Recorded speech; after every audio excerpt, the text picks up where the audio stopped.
ขอความนอบน้อมแด่พระรัตนตรัยอันมีพระพุทธพระธรรมพระสงฆ์เป็นสรณะที่พึ่งขอกราบแนบไต่ไหวสาถวายความเคารพมายังครูบาอาจารย์พระมหาเถรานุเถระท่านเจ้าคณะพระสังฆาธิการพระภิกษุสามเณรเจ้าจุโตจุองค์กุวัดวาอารามพระล้อมตึงสำนักติภักสงฆ์ตัวเนอะเจริญปอนมายังบรรดาปอออกไม่ออกศรัทธาตันสาธุชนนักศีลนักบุญคุณดีทั้งหลายเนาะบ่ว่าจะเป็นปอหลงแม่หลงตั้งปอลุงแม่ป่าปีป่าหน้าเอาอาศรัทธาตินจ้องห้องวัดเท่าแก่หนุ่มกำใจยิงต่างหลายเมื่อว่าถึงเวลาบ่ายสามมาแล้วก็มาฟังรายการสารธรรมยามแรงรับผิดชอบดำเนินรายการโดยตนตัวแห่งอาตมาภาพเก่ากระผมตุลุงนันชัยวัฒนาคเสโนแห่งวัดพระธาตุดอยน้อยตำบลดอยหล่ออำเภอดอยหล่อจังหวัดเชียงใหม่มาพบมาปะกันในวันจันทร์เด้อทุกวันจันทร์นะก็มานำเอานำทำคำสอนพองมรดกธรรมพองเข้าห้ำกำคือพองไอ้นะซัมเตก่อชาดกนิทานธรรมคติธรรมที่เปิ้นสูงมาพองเอามาเล่าสู่จู้กันฟังเด้อลงเด้อแก่งอมแก่เงากันไปยามบ่ายมันห้อนเด้เอาเวลานี้มันแดดแผดเผาแต่ไปห้อนใจนะลงเด้อห้อนกายแต่ไปห้อนใจคือเฮายินโดยธรรมนี่ยินโดยธรรมะเนาะวันพุธก็จะเป็นวันศีลแล้วศีลหน้านี่จะเข้าวัดซาแล้วเลยเจ้มพุกนี่นะ ก่อนอื่นนั้นตุลุงก็จะได้เอิ้นประตังสถานีวิทยุที่เปิดหับสัญญาณรายการธรรมะช่วงเวลา 15 ถึง 17 นาฬิกาบ่าย 3 ถึง 5 โมง2 ชั่วโมงดังต่อไปนี้เนาะขอบคุณสถานีวิทยุคลื่นธรรมะของชุมชนวัดห้วยตองซักเนอ FM 98.75 เมกะเฮิรตซ์เนอโซนไต่ซ้ายไต่ก็ฟังกันไปขอบคุณสถานีวิทยุคณะสงฆ์อำเภอฝาง FM 100.25 เมกะเฮิรตซ์พี่น้องต่างเมืองฝางไม่อายใส่ปราการก็ฟังกันลงหลายเนอะขอบคุณสถานีวิทยุคลื่นธรรมคลื่นพระพุทธศาสนาการศึกษาและวัฒนธรรมวัดฝายหินเนอะ FM 104.50 เมกะเฮิรตซ์องค์คาโลงในเมืองก็ฟังกันลงหลายพูดเพื่อหลายด้อยบุญเนาะขอบคุณสถานีวิทยุมนต์เสียงธรรมวัดบุพารามอำเภอแม่แจ่ม FM 106.25 เมกะเฮิรตซ์เนอพี่น้องแม่แจ่มก็ฟังกันลงหลายขอบคุณสถานีวิทยุบ้านทุ่งเรดิโอFM 89.50 เมกะเฮิรตซ์อำเภอสันป่าตองของปดมแม่เทียมวันพุทธวงศ์เนอะคืนนี้ก็ไปไกลนะแล้วก็ขอบคุณสถานีวิทยุวิทยาลัยสงฆ์นครลำปางเนาะวัดบุญญาวาสวิหาร FM 106.50 เมกะเฮิรตซ์เนอะอันนี้เป็นคืนบุญนะที่เปิดหับสัญญาณรายการธรรมะช่วงเวลาบ่ายตีเปิ้นได้ก็เกี่ยวสัญญาณไปถึงบ้านถึงจ้องก็ต้องขอบคุณกับสถานีเจ้าหน้าที่หรือว่าคนโทนต่างๆเนาะตีเปิ้นหับสัญญาณกล้องเอาสัญญาณนี่ไปนะวันนี้มาพบมาปะกันก็ตรงกับวันจันทร์ที่24แล้วเนาะกรกฎาคม2566เข้ามานี่แล้วก็วันพุธนี้ก็จะเป็นวันพระวันศีล8ค่ำเนอะสดา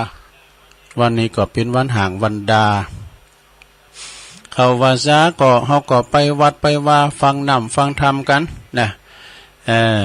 ยุดคือเกินเนอะตูเจ้าพันนายก็ไม่ได้ไปนอนแฮมแก้มืดที่ไหนเนาะอาจจะได้ศึกษาพระธรรมคำสอนขององค์พระสัมมาสัมพุทธเจ้าแล้วก็จะได้ เตดน้ำเตดธรรมกังว่าสร้างศรัทธาญาติโยมเหมือนกันเนาะวันนี้จะได้เตดธรรมเหมือนกันเนาะเตดธรรมฉบับมหาวินบากได้รับความอนุเคราะห์ของอุ้ยนางนะเตียนโดยการอุ้ยนางเตียนโดยการนี่เปิ้นอยู่ดุ้งเหยเย็นบนเนาะเปิ้นปิ้นแม่กาเฮ็ดดูเพราะนั้นไปปะการตีงานวัดเหล่ายาวไต่ก็จะเตดธรรมตอนบ่ายนี้เปิ้นเนาะแล้วก็คำเดียวก่อนเอาคติธรรมก่อนเนาะคติธรรมว่าพระพุทธเจ้าเนี่ยเปิ้นปินมาหมดเนาะเกิดมาปิน500จาดมีหยังบ่ล่ำนะมีหนักมีหลายลองฟังพระนัสดาพระพุทธเจ้านี่เปิ้นปินมาหมดปินก็อันนั้นมีหันอย่างเปิ้นปินนะแต่อันนี้เปิ้นปินหมดปินผายากวางผายาฟานผายาสิงโตนะลองฟังพระนัสดามีในธรรมเด้อนะเสวยประชาติเป็นอันนั้นอันนี้นะเป็นมากกุยอย่างสหายาโยมเป็นแผวสัตว์สิ่งหิงห้อยเป็นผายากวางผายาฟานผายาเต่าผายาสิงโตผายาเสืออีน่ะเนาะผายานกแขกเต่าเป็นมีหมดเป็นมาหมดแล้วพระพุทธเจ้าของเฮานี่นะเป็นขาหาบอดีเป็นคุณตุกคุณพานอับจนกันอยากก็เป็นมาหมดมี500จาดเนาะมีหันมดศรัทธาญาติโยมต่างหลายอย่างเฮาต่างหลายเนี่ยนะขีดจาดขีดจินไปหมดเนาะเกิดตายนี่นะเกิดตายบางทีเฮาทำความดีก็ไปสู่สวรรค์ไปอยู่ที่ปินเทวดาอยู่ลูกค้าตุนไม้บางทีก็ขึ้นไปสู่สวรรค์นี่นะเนาะสวรรค์พาเทวดาตกสวรรค์ก็หมดบุญจากสวรรค์ก็ลงมาเกิดเป็นมนุษย์โลกเมืองคุณแถบเนี่ยตายเกิดนี้ศรัทธาบางทีก็ตายไปเป็นสัตว์สิ่งหิ่งห้อยพองเนี่ยมันก็แล้วแต่กรรมไผบุญมันเนาะศรัทธาญาติโยมทั้งหลายในวันนี้นี่ศรัทธาญาติโยมตัวลุงก็ยิบยกเอาในอินเทอร์เน็ตมันเคยว่าแล้วก็มันกำกินใจนะห้ามดื้อนะครับไปดูเก่าคอนี่จะไปดื้อเนื้อเท่าแล้วนะศรัทธาอย่างตัวลุงเนี่ย9 ข้อห้ามเด็ดขาดสำหรับผู้สูงวัยหรือว่าสวรวมทั้งไม่สูงวัยก็ได้ เนาะมีอย่างลำเหลือข้อที่1แปลว่าห้ามปีนที่สูงห้ามขึ้นต้นไม้ว่าอันเตาะเนาะซะท่าห้ามปีนขึ้นต้นไม้เวลาเฮาอยู่คนเดียวนะห้ามปีนที่สูงเพื่อขึ้นที่สูงเวลาเฮาอยู่คนเดียวเวลาเฮาปิ้นอย่างไปละไผจะมาผอมากอยหรือบ่มีไผอยู่ด้วยเฮาที่บ้านเนี่ยตกมาบุบไผหุ้มหันแล้วเฮาจะห้องหาไผอีหลูเนาะข้อที่2ก็ห้ามเหมือนกันเด้อข้อที่2เพิ่นห้ามหยังห้ามลงไปลิ่นน้ำหรือว่าว่ายน้ำในสระน้ำเพียงลำพังเนี่ยน้ำสมมาเดชะมันเปียงหัวเข่าทำเฮาตายได้นะยืดตายโตนะก็เวลาเขาเป็นลุ่มกายเนี่ยเป็นลุ่มเป็นแรงนะเอาหูดังไปจุ่มน้ำมันก็ตายในช่วยเหลือตัวเองบ่ได้นะห้ามลุงไปหลินน้ำว่ายน้ำด้วยสระน้ำโดยลำพังแม่เจ้าว่ายน้ำเป็นนั่นและก็เก่งก็ตามเด้อเนี่ยเปิ้นเดืองว่าเนาะปลาหมอตายเพราะปาก เก่งนั้นได้สักเดือนก็ตายก็อันนั้นก็มีนะเปิ้นเตือนในศรัทธาญาติโยมมันแน่นะคุณเก่งดึกน้ำก้าเนี่ยก็ไปตายกับน้ำก็มีเก่งไฟฟ้านี่จะไปประมาทเด้อนะคุณก่อนนี่เป็นเก่งไฟฟ้าสร้างไฟนะโอ้ยไปแปลงให้กูบ้านกูจองมีหันวันหนึ่งก็ไปได้น้ำสูบน้ำกะน้ำมาเยิ้มขืนมันคุดลงไปทำดูคุดลงไปแล้วนะได้มาอยู่ลุมบนแล้วลืมปดขัดเอาไว้กะลงไปก่อนไฟซอดไปให้เนี่ยนี่ประมาทเด้อซะได้เด้อข้อที่3เนาะในจำนวน9 ข้อห้ามล็อกประตูห้องน้ำนี่ทุลุงถึงล็อกชัตเตอร์ก็ตู้ชัตเตอร์ก็ปิดเลยนะ เราอยู่คนเดียวนะไปมาหาเนาะห้ามไปปิดล็อกประตูห้องน้ำนี่เวลาเข้าห้องน้ำตีบ้านเกิดหากว่าเกิดขึ้นเรื่องอย่างก็ช่วยได้ทันนะเวลาเฮาไปตาวก็เนาะในห้องน้ำได้นะคุณเฮาได้ไปตาวห้องน้ำนี่ไม่ลายทันเด้อซะท่าเด้อไปตาวไปลุ่มห้องน้ำนี่นะ4ห้ามซื้อยามากินเองตามคำแนะนำเนี่ยแปลว่าห้ามซื้อยากินเองตามคำและตามคำแนะนำของไผนะ ก็บ่ฮู้เพราะว่าตีบัดใจแพทย์ใจแพทย์ หรือว่าผู้เชี่ยวชาญที่มีความรู้ในด้านแพทย์แผนโบราณจริงๆคุณเกี่ยวข้ามกับไอ้นอรู้ยานี่ได้กินแล้วเน็ตบุตรู้เจ็บหัวเข่าหายเลยดุไอ้น่ะให้ต้องใส่วันละบาท กินแล้วลุกได้เลยเหือเนาะกันใจแพทย์ใจหมอไอ้น่ะสถาจะไปห้ามดีจะไปกินมันเขาต้องเขาแล้วนะมันเป็นยาก็ดีก็แสดงมันแพงหลีดไปเป็นอย่างอื่นแล้วเนาะ ต่อไปเป็นข้อที่5ลงข้อที่5มีอย่างห้ามกินพิสดารกินพิสดารมีหลายอย่างดูจำเตือนสตาหันในสารคดีได้นอนเป็นตัวเอาจอมในปากว่าเฮ้ยมันยังกินได้ฮะเป็นว่ารถด่วน ห้ามกินพิสดารเหมือนข้างยังมันเหมือนยามค่ำยาววัยยามหนุ่มยามสาวเนี่ยนะยามหนุ่มยามสาวเนี่ยกินได้กะไฟตองมันแห้งอยู่ดูเนาะกินอันใดก็ตึงเต้านะอันนี้อย่างหน่อยกับโปโต้ก่อนนี่โปโต้เขียวดีโมจักสุ่มจักฝาดโมงเนี่ยโอ้ครบกินขวะคือเขาหน่วยเดียวนะเสียงหมดโมงงากับโมงแก้วกันนี่นะโมงเมืองดมก่อนนะโมง3 ปีก็อย่าแล้วเดี๋ยวนี้ขีบเดียวกับตะกินเสียงมันเค็ดเขียวลงเลยเนาะห้ามกินพิสดารเหมือนย่ามหาหนุ่มวัยหนุ่มสาว เพียงเพราะมีคนยุยงนี่ว่าดีอย่างนั้นว่าดีอย่างนี้เช่นเนื้อป่าปักเป้าในบุรบดใดกำแล้วและเนี่ยคุณตายก็มันจะหลายในปลาปักเป้านี่นะ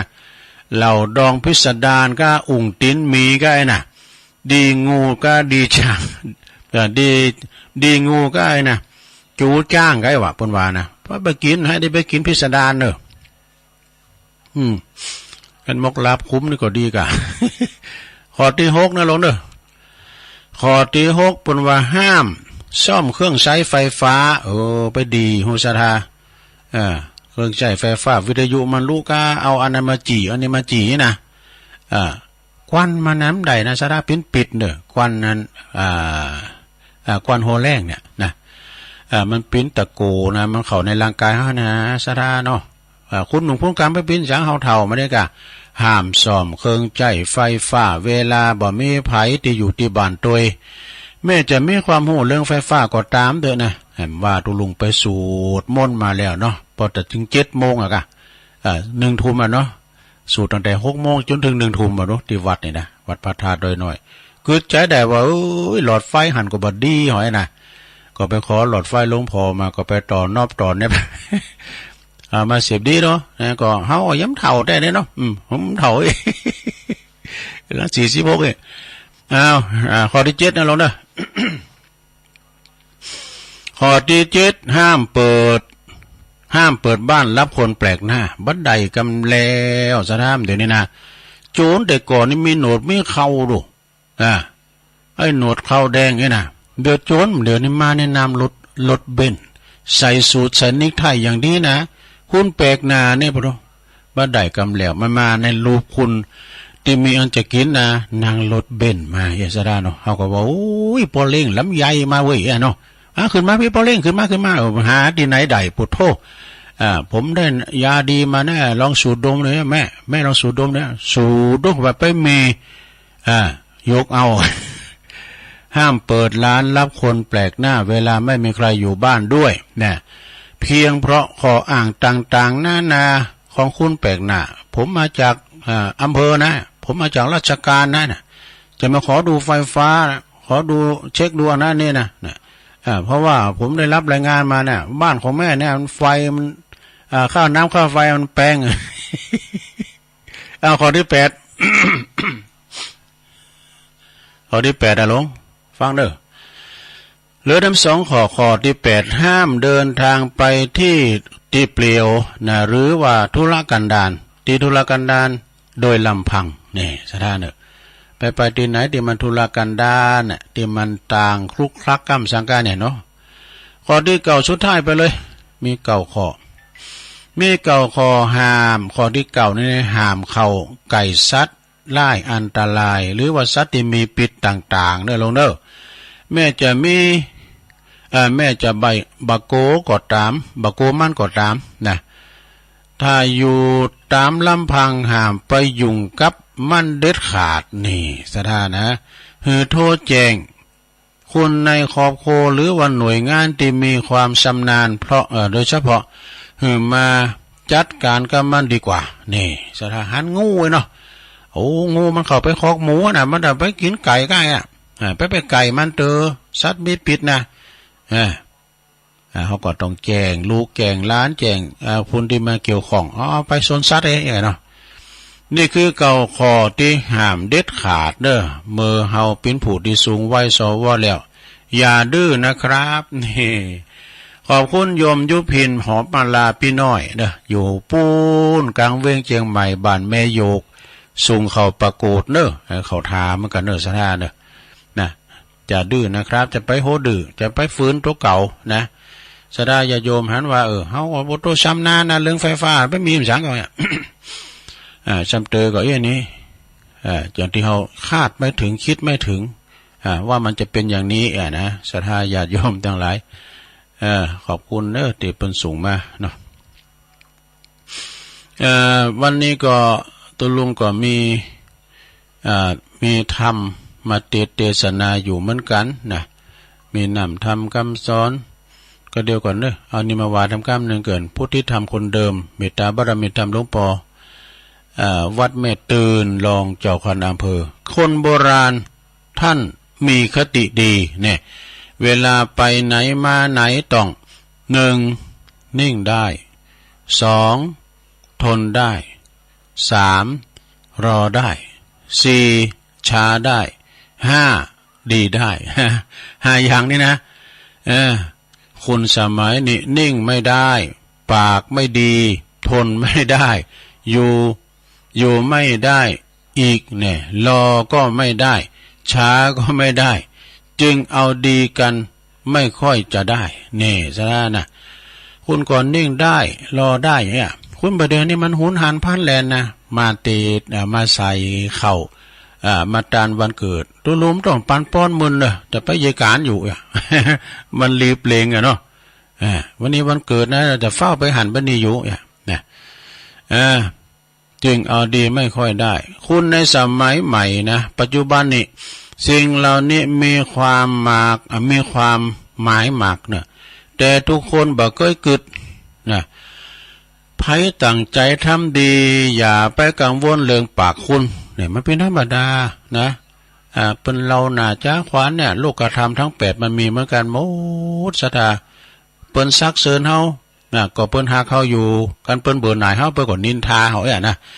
พระจะมาซักเซินเฮาตลอดเวลาเนาะมันก็มีความเบื่อหน่ายมันก็มียิ้มนายกายจ้างก็เราขวัญกันพอกันเนาะโลกธรรมทั้ง8เพราะต่อไปเฮาดีขนาดไหนหากบ่ถูกเพราะว่าหากบ่ถูกกิเลสเขาก็ว่าเขาก็บ่ชอบบ่เข้าใจนี่ก็นินทาเฮาก็ตำหนิติเตียนดังนั้นดีและชั่วบัดได้อยู่ด้วยเพราะว่าดีและชั่วบัดได้อยู่ที่เขาว่าเฮา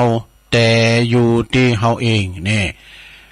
จะดีจะชั่วอยู่ที่ตัวเฮาเองจะดีจะชั่วจะสูงจะต่ำเป็นว่ายังก็มีหันบทนะดีหรือชั่วอยู่ที่ต่ำเนี่ยลืมมาละนี่ก็ เป็นว่าบัดได้อยู่ที่เขามันอยู่ที่ตัวเฮาเองนะทั้งหมดเฮาฮู้เฮาเองก็เพียงพอแล้วเนี่ยเฮาคนเดียวเองก็พอแล้วนะคติธรรมของ พระสุทธิพงศ์อภิปุญโญนะถวายเป็นธรรมทานอันนี้นะ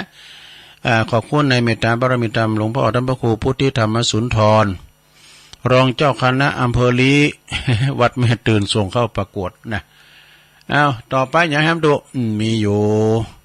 นิทานก็เล็บไว้ตุลุงก็คุ้นคว้ามันนั่งเนี่ยทั้งหมดตีหนึ่งเล็บยังไปพองอันนี้นะ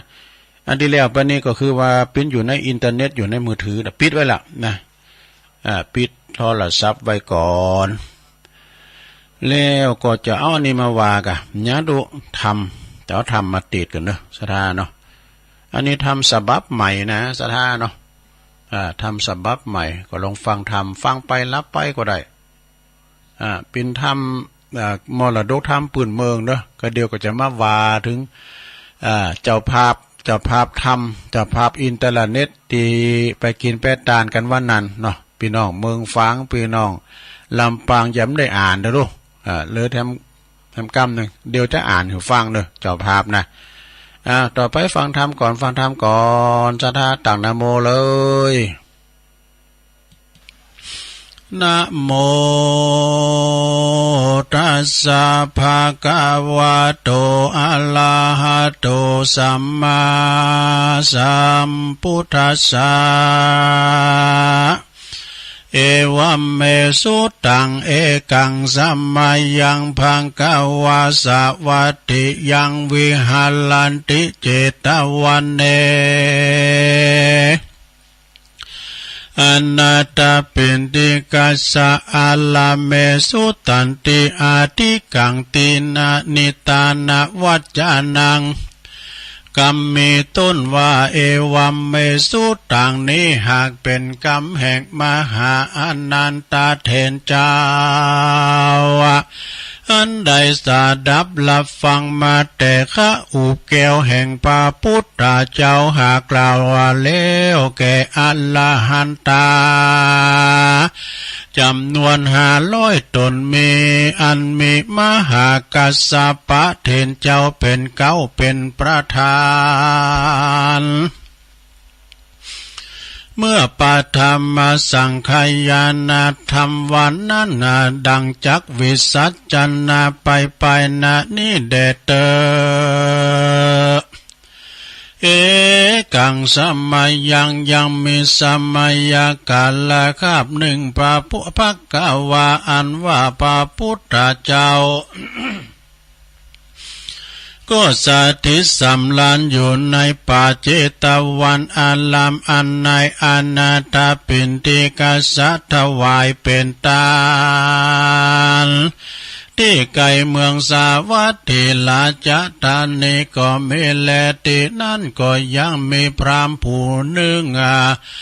หากฉลาดด้วยโวหารการว่าพระท่านลงยานอยู่ที่แห่งใดต่างอ่านมันก็เข้าไปขาบไปไว้ถามพระพุทธเจ้าว่าพาลาเตข้าแด่พระสัมมาสัมปัญญาสัพพัญญูยอดซอยอันว่าคนใหญ่น้อยยิ่งใจมีต้นว่าเต้าพญาก็ดีสั่งมีวันนะและก็ชีวิตอันบ่เหมือนกันนะพ่องก็มีรูปร่างวันนะงามรูปผิวพรรณวันนะงามล้วนทวนพ่องก็บ่มีรูปอันบ่งามดูผังลายพ่องก็เกิดที่ขกูลเต้าพระยามหาเศรษฐีพ่องก็มาตุกไล่เข็นใจคนยิงใจหลังพ่องนั่นก็มีอายุมันยืนยาวหาพยาธิโลกาบ่ได้หลังพ่องก็มาเกิดมาก็มาเจ็บป่วยใครมีพยาธิมาเบียดเบียนบ่ขาดหลังพ่องก็มีอายุสั้นปันตายหลังพ่องก็มีก็มาลิลอมเข้าของเงินคำไว้มากนักจักกินใจก็จะจักบ่กินบ่ใจเตตานก็กลัวมันเสียง เต้าว่าท่านนี่ไว้นานแลล้างพ่องก็มีพยาปัญญาชาเหลียวชาลาจุอันอาละ ลางพ้องก็เมก็มาปึกตันตุนจะหาพยาปัญญาบอดได้ลางพ้องก็เป็นคนหัวหนวกตาบอดบางพองอันว่าคนตั้งหลายฝูงนี้จักมีกรรมวิบากสั่งจะขอพระพุทธเจ้าได้คุณนาภายโพธิสันนาธรรมแก่ผู้ขาดตั้งหลายได้ฟังแด่เตอตีนั้นพระพุทธเจ้าก็กล่าวยังก็กล่าวแก่ยังปัญหาก็กล่าวว่าดูลาต้านพรามปุกกันละยิงใจฝูงใดก็ดีได้เกิดมามีรูปโสมนมพันวันนะอันดีอันงามดังอาละ ก็ย้อนว่าชาติก่อนนั้นได้ตานรักษาศีลฟังธรรมบ่ขาดกันว่าได้เกิดมาชาตินี้จึงมีรูปงาม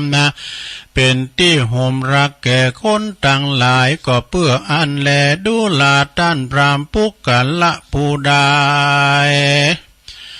ได้เกิดมามีรูปอันบ่องดีบ่องงามดูผางร้ายดังอันก็ย้อนว่าชาติก่อนเก่านั้นมันบ่ได้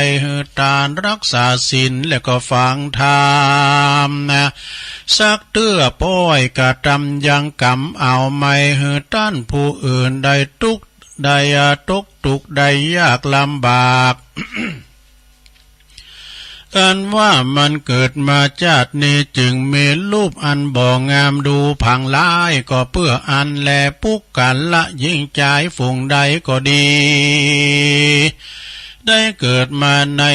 ในที่ข้ากูลผู้มีศีลมีธรรมและก็เกิดมาในข้ากูลเต้าพญามหาเศรษฐีนานะก็ย้อนว่าชาติก่อนเก่าปางหลังก็บ่มันได้มีจิตใจยินดีซึ่งกุศลกรรมอันมีต้นว่าได้หือตานรักษาศีลบ่ขาดได้เกิดมาชาตินี้จึงได้อยู่สดสดีก็เพื่ออันแลปุกกันละยิ่งใจฝูงได้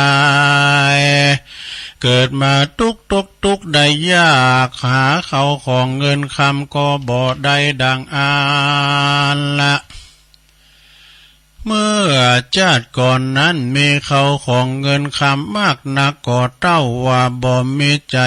ใจท่านนี่ห่มหีบ่หูจักกินจักทานการเกิดมาชาตินี้จึงเป็นคนยากไร้เขียนใจก็เพื่ออันแลดูลาต้านพรามปุกกันละยิงใจฝูงใดเกิดมามีอายุมันยืนยาวหาพยาธิโลคาบ่ได้นั่นก็ย้อนว่าชาติก่อนเก่าปางหลังใดมาได้หือตานรักษาศีลฟังธรรมบ่ขาดกันว่าใดมาเกิดมาชาตินี้จึงมีอายุมันยืนยาวบ่มีพัญญาที่โลกามาเบียดเบียนสักเตื้อแลปุกกันละยิ่งใจตั้งหลายฝูงได้เกิดมามีพยาธิโลกาบ่ขาดกินยาหลายปักมันก็บ่หายอายุก็มาหมิ่นสันปานตายนั้นลาวก็ย้อนว่าชาติก่อนเก่าเกิดมาเป็นคนกาตำกรรมอันกาหยาบฮึกนากันว่าได้เกิดมาชาตินี้จึงมีโลกาพยาธิมาเบียดเบียนบ่ขาดมีอายุก็สันปานตายก็เพื่ออันแลปุกกันละยิ่งใจฝูงใดได้เกิดมามีหูตาหนวกบอดนั่นเราก็ย้อนว่าชาติก่อนเก่าปางหลังได้เกิดมาเป็นคนก็บ่ฮู้สร้างกุศลกุศลเทตานสักเตื้อแลดูลาต้านพรามคนเกิดมาชาตินี้ก็มามีเป็นคนดีเขาคนเกิดมาชาตินี้เป็นคนดีมีเข้าของเงินคำมากนักจักกินก็เสียดาย จักดานก็กลัวเขาของวายวอดเสียงนั้นละนั่นเราก็ย้อนว่าชาติก่อนเก่านั้นได้เกิดมาเป็นคนมีเขาของเงินคำมากนักเต้าว่าท่านเนบ่รู้จักกินจักดานได้เอาเขาของเงินคำนั้นไปฝังไว้ที่จอมปลวกใหญ่เมินมาการว่ามันมอลานาได้ตายจากอันเป็นคนก็ได้เอาจิตตนไปเกิดเป็นงูเฝ้าว่าอยู่จูยังจอมปลวกอยู่เมินนานหลายชาติกันกรรมเวรเสียงขาดก็ได้มาเกิดเป็นคนเนเกิดมาเป็นคนชาติเนแม่นจักมีเขาของเงินคำสัมปติมากนักหนาก็บ่อาจจักกินจักบริโภคใดจะแลผู้กันละยิงใจฝูงใดได้เกิดมามีพยาปัญญาชาเหลียวฉลาดดังอ่านก็ย้อนว่าชาติก่อนเก่าได้สร้างยังกุศลบุญมากนักมีตนว่าหือตานรักษาศีลแล้วก็ฟังธรรมบ่ขาดกันว่าได้เกิดมาชาตินี้จึงมีพยาปัญญาเลี่ยมแซวมากนักแลพวกกันละผู้ใดเกิดมาเป็นคนป้อยหาพยาปัญญาบ่ใดก็ย้อนว่าชาติก่อนเก่าได้ลาสาป้ามาดบ่ได้รักษาศีลฟังธรรมได้เกิดมาชาตินี้จึงหาพยาปัญญาบ่ใดก็เพื่ออันแลผู้กันละยิงใจฝูงใดมีใจหยาบจากมักงากาตำบาปกรรมบาปกาสิ่งเดียวการว่าได้ตายจากเมืองคนก็ย่อมเอาตนไปสู่ยังที่อยู่อาบายทั้งสี่ก็มีนรกเป็นตนแลดูลาต้านพรามผู้กันละยิงใจฝูงใดมีใจใสชื่นจอย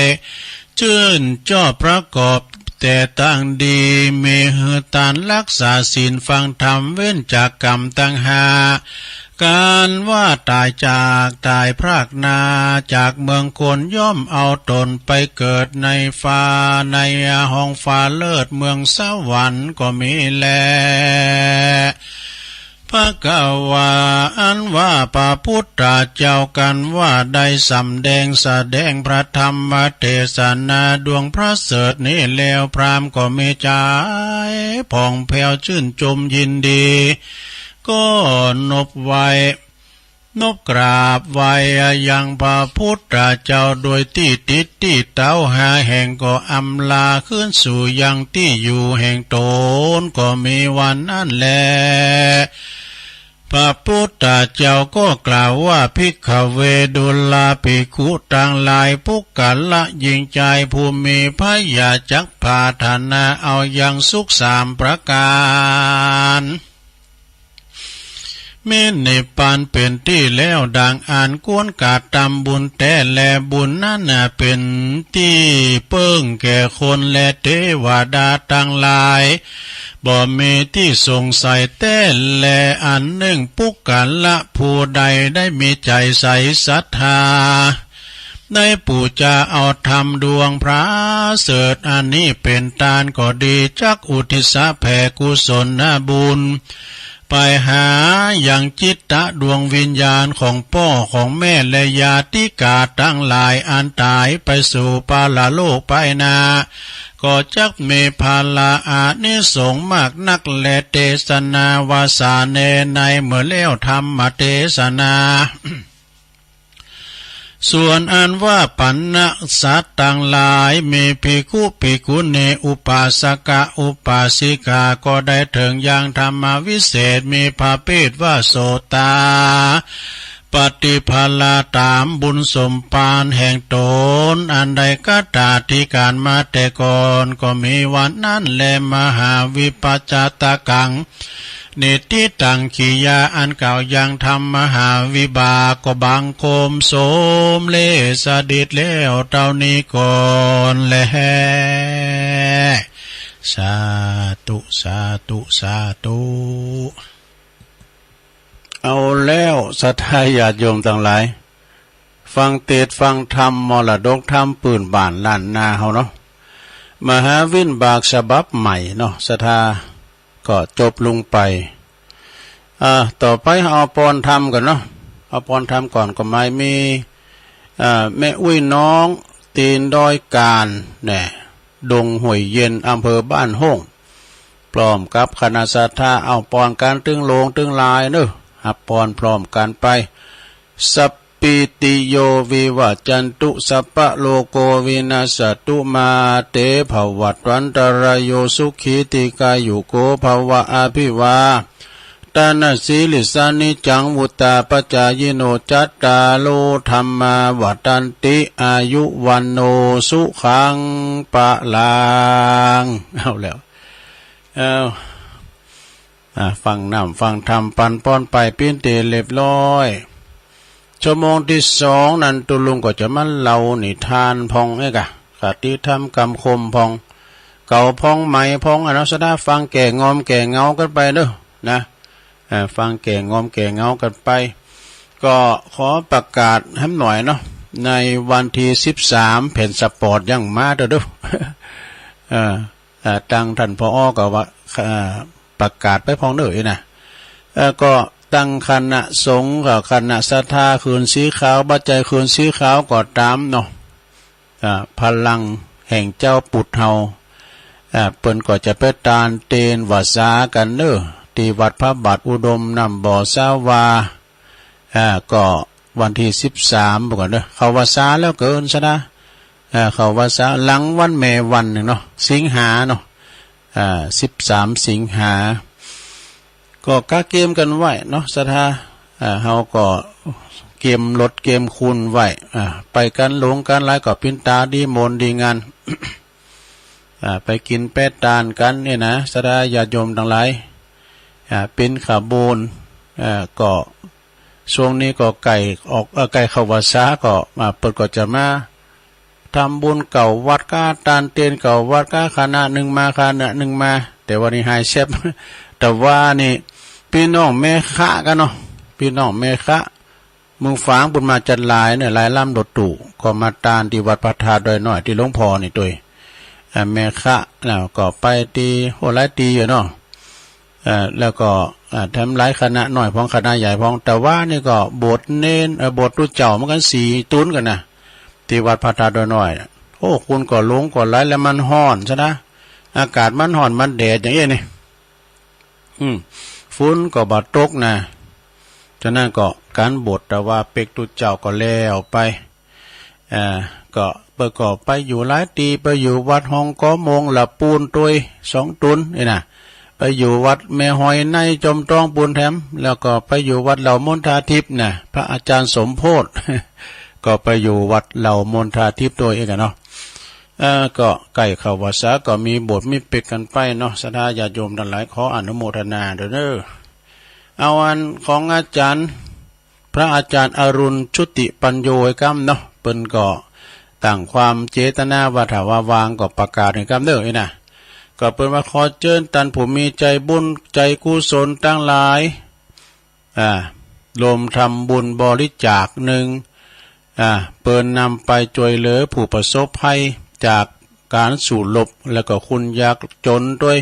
ผู้มีความต้องการ2เปิดใจอบรมนักเรียนนักเรียนโดยนะมันก็มีหลายอย่างหนึ่งถ้ามีเครื่องนุ่งห่มทั้งเก่าทั้งใหม่ก็เกมไว้เนอะเสื้อผ้าอาภรณ์ผ้าห่มผ้าโน้มนี่นะก็เกมไว้เพื่อจะเอาไปช่วยคุณที่ทุกข์ยากที่มันใจได้ถ้าเป็นเสื้อผ้าอาภรณ์ก็ซักไว้เนาะซักไว้ใส่ตู้ใส่ล่างไว้2เครื่องใจไฟฟ้าทั้งเก่าทั้งใหม่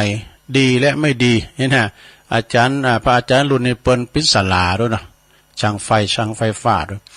3เครื่องมือใจทุกประเภท4เครื่องมือการเกษตร แล้วก็5ยาสามัญประจำบ้านและยารักษาโรคต่างๆอันนี้สำคัญนะเด้อเป็นยุคเป็นยาเนาะก็ไปเอาไปบริจาคได้แล้วก็ของเด็กลินพองเด้อนะละอ่อนไปก็ใครลินมันบุญดอยบ่มันก็ได้ลินนะเ เป็นตุ๊กกาตาก้ามเนี่ยก็รถดำรถตัก มันถึงมีโลที่ของเก่าลูกหลานเนาะจะเป็นเล่นละนะเอาหือเปิ้นเด้อนะเป็นตีระลึกนะแล้วก็7จอยของจอยเหลือผู้ป่วยเนี่ยผู้พิการโดยจะเป็นไม่เต้าก้านะไม่เต้าสีขาก้าของใจของคุณเฒ่าที่เปิ้นพยุงโตนะแล้วก็8เครื่องใจในสำนักงานทุกประเภทนี่เก่าของใจพระสงฆ์ทั้งเก่าและใหม่นี่ประกอบเอาไปบริจาคได้เด้อแล้วก็10ข้าวสารอาหารแห้งอันนี้สำคัญเด็ดข้าวสารอาหารแห้งเนาะแล้วก็เครื่องรางของขลังด้วยนะจะเป็นอันนี้เป็นของที่ยึดเหนี่ยวจิตใจเขาโลนะเป็นเครื่องรางของขลัง12สิ่งอื่นๆด้วยเนาะอันนี้ก็ติดต่อสอบถามได้เนอะแล้วก็บริจาคหรือว่าสอบถามรายละเอียดได้ที่พระอาจารย์อรุณจุติปัญโยวัดโสพนารามวัดตุลุงทองนะเด้อวัดตุลุงทองตุจกนะตำบลดอนแก้วอำเภอแม่ริมจังหวัดเชียงใหม่เบอร์โทรศัพท์ของเปิ้นน่ะจดไว้เด้อโทรไปหาเปิ้นเลยนะถ้ามามีเป็นล่ำรถบ่อย่ารถมาใส่เอา081 026 1807นี่081 026 1807อันนี้เป็นเบอร์โทรของอาจารย์อรุณเนอะพระอาจารย์อรุณนะก็ติดต่อสอบถามเบอร์ใดเนาะต่อไปตัวลุงเราต้องตักตังลายบอกก่อนเด้อพระอาจารย์เอกราชแสงเงินอันนี้ก็ตือปีหน่อยเด้ออยู่วัดป่ายย่างตักมาไหวสารนะครับเด้อตือปีหน่อย ขุนแผนสกาย1ด้วยนะแล้วก็คุณแม่จงดีเชื้อกันทาจากเมืองฝางเนาะ38ด้วยเด้อคุณแม่กันดาศรีเนตรฟังจากสันกำแพงชัดเจนดีขอบคุณหลายๆเนาะ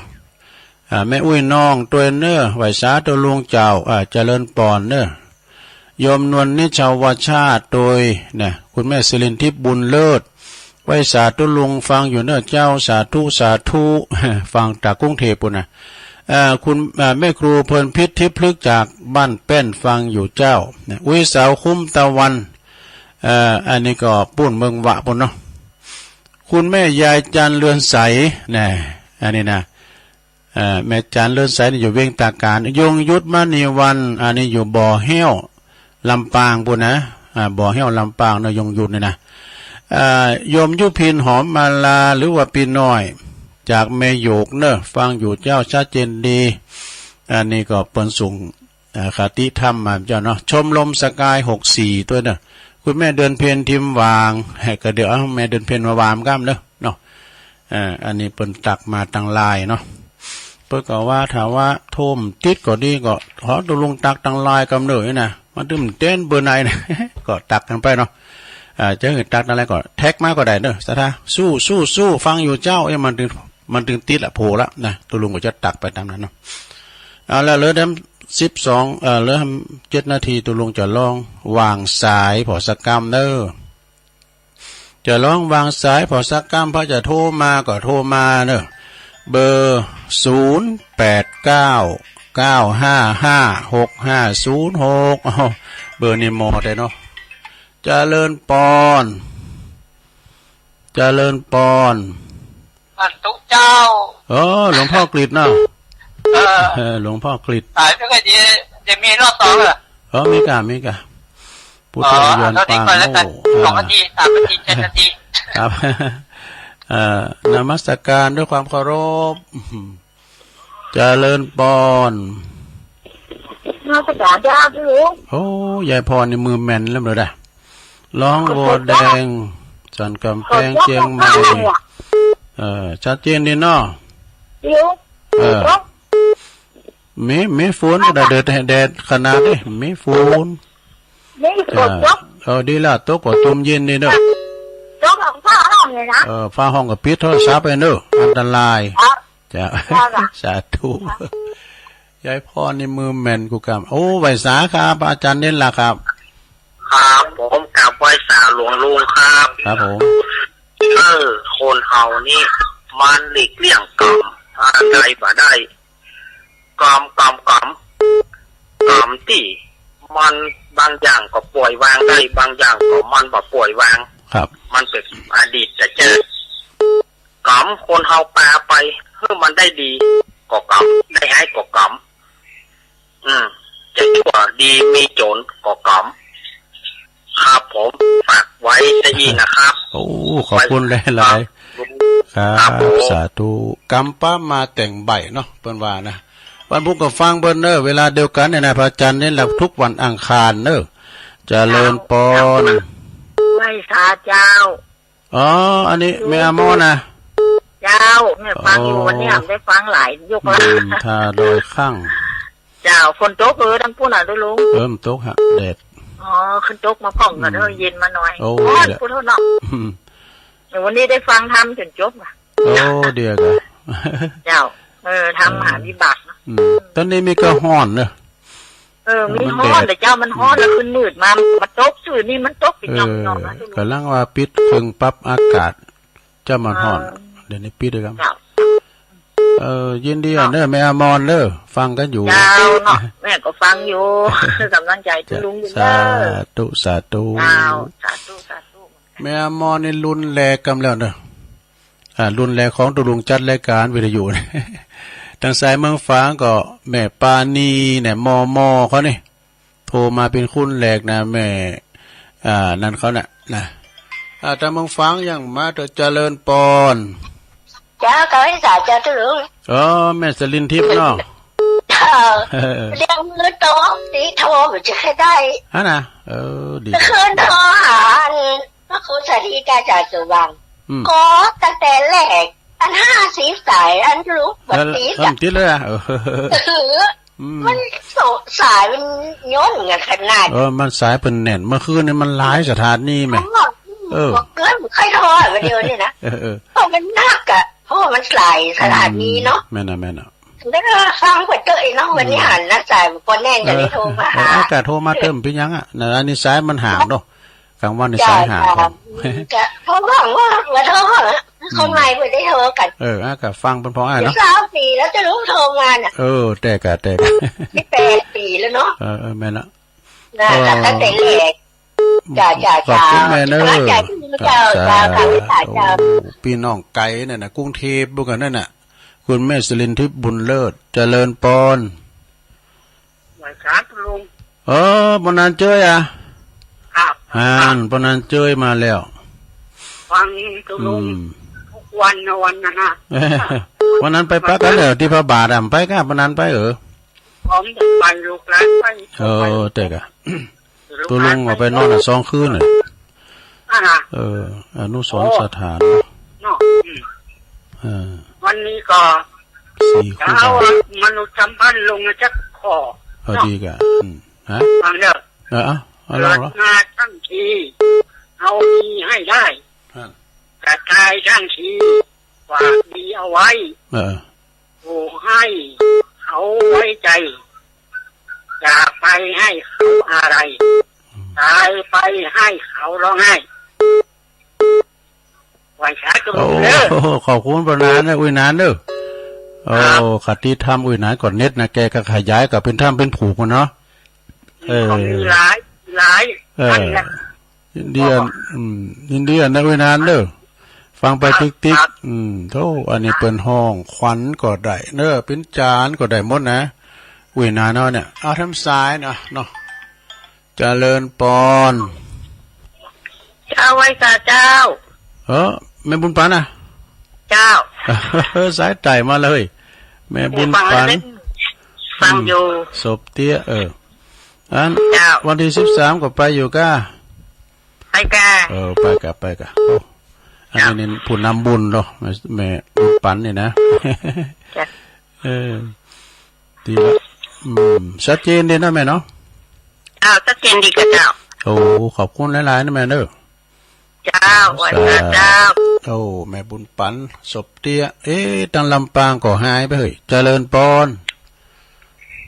อาจารย์เจ้าตุลุงแม่อยู่ตั้งใดมันไม่ทองยาแม่ทองสันป่าแดงเนาะเจ้าสันป่าแดงฟาร์ม ดีกะฉันป่าแดงฟังของขนาดมันกันน่ะตอนนี้ก็ฝนก็ตกน่ะแดดบ่รู้เจ้าก่อนที่เข้างานแล้วตกกำเหรอโอ้ตกเดี๋ยวนี้ก็แดดกระโปรงสังโคบแม่น่ะแดดว่าดีละยินดีแม่เด้อแม่ทองสันป่าแดงเดินไปตามปอเล่งนั่นลงเขาบ่เด้อกิติวงศ์นะปอเล่งนั่นลงเขาแม่ฟองห้องศิษย์เขาน่ะแม่ขันแก้วเขาเจริญปอนไม่เจ้าจังได้ไหมแม่แก้วจันทองกวางเปล่ามุสิเอเจ้าแม่แก้วอ่ะแม่แก้วว่ามากันเนาะได้ไหมว่านี่เป็นบทผู้เจ้าไปเป็นยังได้มาก่อนเป็นยังเนาะเรียกประห้องมงปลาย4 ตุนกันแล้วเป็นบทแรงเนาะยินดีเจ้าสาธุเอาเฮ็ดอีกก็น่าบทโทกรรมเดียวได้เก่าสายก็กืนเหมือนกันเด้อนะก็เดียวเฮาแต่บ้านเรานี่ทานเนาะเอาศรัทธาญาติโยมตอนนี้ตุลุงก็ยอบอย่างให้หน่อยก่อนเนาะกินน้ำกินทานเดี๋ยวก็มาออกรายการแถมเนาะ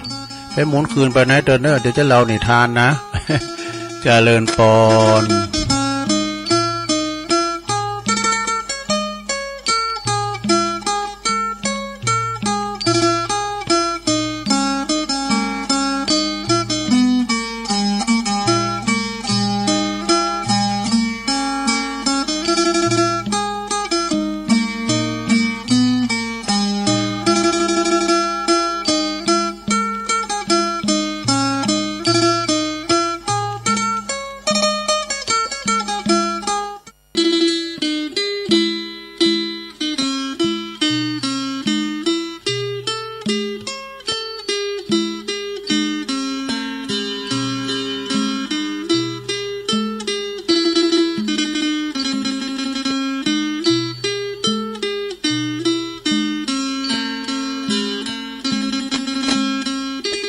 เอาแล้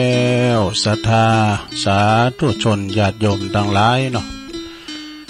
ตุลุงก็พักจิบน้ำจุ่มคอมาเตียวไปเตียวมาหยุดสิ้นหยุดสายเนาะก็มานั่งต่อแถม1 ชั่วโมงก็มามาจากันแถมเนาะศรัทธาเป็นชั่วโมงสุดท้ายก็เดี๋ยวก็จะเรานี่ทานสักเรื่องนึงค่ะที่ทำพองกันเนาะที่เด็กกะได้เกมมาวันนี้ก็เป็นวันห่อวันเหนมเนอะสถานผูกก็เป็นวันพระวันศีล8 ค่ำศีลหน้าปุ่นนี้ก็จะเข้าวัดสาแล้วเข้าวัดสาเขาก็เข้าไปวัดไปว่าซาเข้าจังหันปฏิบัติธรรมกันแล้วก็ทำงานหนึ่งก็11 ถึง 18 สิงหาเนอะตั้งคณะศิษยานุศิษย์นะวัดพระพุทธบาทตากผ้าเปิ้นก็จะมีงานน้อมลำลึกนึกถึงวันกตัญญูที่ครูบาเจ้าพรหมมาพระมจักโกเปิ้นได้ละสังขารไปเป็นปีที่ต่อใดแล้วตุลุงก็ลืมไปเหรอชาติการวันที่11นั้นเปิ้นก็จะไปลงทะเบียนกันน่ะเปิ้นจะไปปฏิบัติธรรมกันภาวนาสวดมนต์กันเด้อที่วัดพระบาทตากผ้าแล้วก็วันที่17นั้นก็จะเป็นวันทำบุญได้อาราธนาครูบาอาจารย์พระสงฆ์มาหลายเนอะเพิ่นก็จะมาทำบุญอุทิศแผ่กุศลไปหาจิตดวงวิญญาณของหลวงปู่ครูบาเจ้าพรหมมาพระมจักโกวันที่17เนาะซึ่งเป็นวันคล้ายวันละสังขารวันมรณภาพเปิ้นนะวันที่18นั้นก็เปิ้นก็จะได้ลาศีลกันหั่นเด้อ11เนาะ11 ถึง 18เนอะที่วัดพระพุทธบาทตากผ้าแล้วก็ทำกรรมเนี่ยก็ทุกวันอาทิตย์เนอะทุกวันติดนี่เพิ่นก็จะทำบุญอุทิศบุญกุศลถวายไปหาในพระเดชพระคุณท่านเจ้าคุณพระพุทธบาทพิทักษ์นะเปิ้นได้ละสังขารไปวันติดนะแล้วเปิ้นก็จะทำบุญทุกวันอาทิตย์เวลาบ่าย 3 โมงไปนะแต่ว่าเนี่ยเหมือนว่าคณะสงฆ์คณะศรัทธาวัด7 ลิ้นโดยการนำของท่านพระมหาวิษณุจารุธรรมโมเนาะไปเป็นเจ้าภาพกันก็ไปเป็นเจ้าภาพก็ได้เนอะตลอดนะหมายความว่าทุกวันอาทิตย์นะก็ไปจองวันกันได้นะที่วัดพระพุทธบาทตากผ้า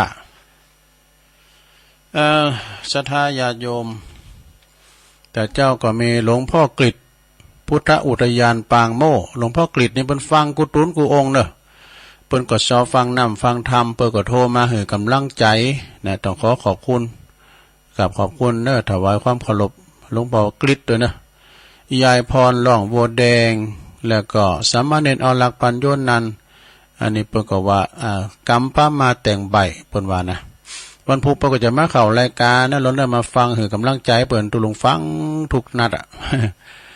ฟังอาจารย์เน้นหลักโมนดีบ่เหมือนไผคือว่าเปิ้นลิ้นละครก็ได้เนี่ยหลายอย่างเรานี่ทานก้ามสังกา